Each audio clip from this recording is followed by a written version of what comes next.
Hola, mi nombre es Josué Franco y soy estudiante de enfermería de segundo semestre y en este video vamos a ver los focos de auscultación cardiovasculares y los focos de auscultación del aparato respiratorio.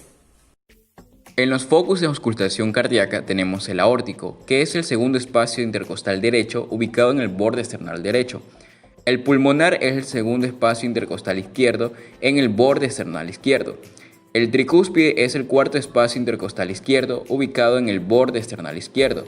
El mitral está ubicado en el ápex cardíaco, en el quinto espacio intercostal izquierdo, en la línea medioclavicular.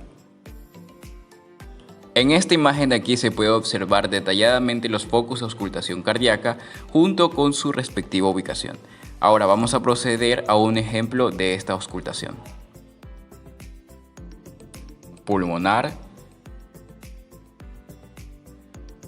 aórtica,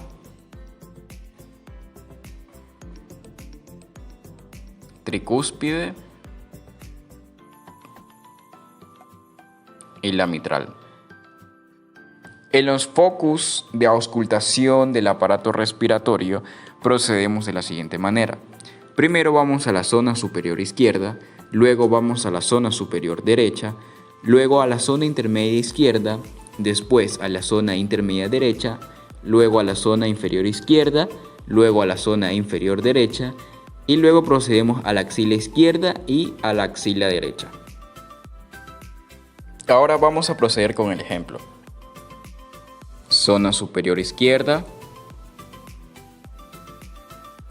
zona superior derecha,